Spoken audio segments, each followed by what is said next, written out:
And where do you feel that we could start to maybe get rid of some of these challenges, ordinances, laws that could just make it just a little bit more welcoming to developers? Well, first of all, the people in North Dakota were right who told you all of that. Let's start with that.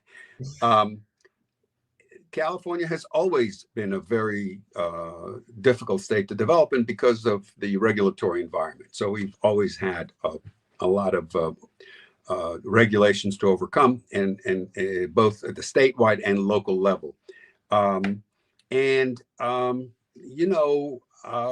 Over the years, we would spend a lot of time meeting with neighbors, talking to folks, trying to get, projects in. But as the projects got bigger and bigger, it got a little bit more and more difficult. You had bigger impacts and ramifications. You just have to go through the process.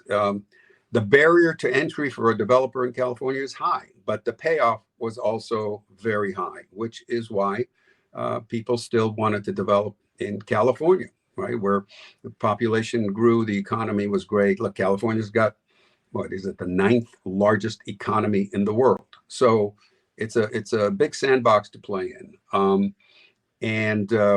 So we did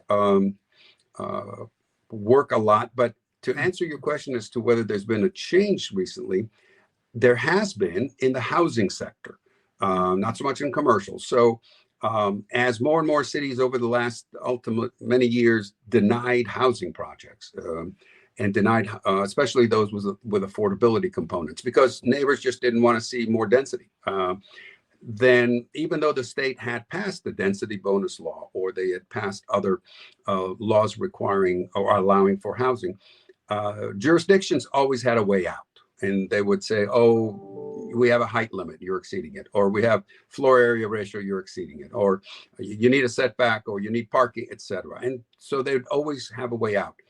So in the last several years, the newer elected legislators that went up to Sacramento got tired of this, and they started passing a series of laws, the Housing Accountability Act and all the amendments to it, and various other laws that basically forced the housing on the local jurisdictions.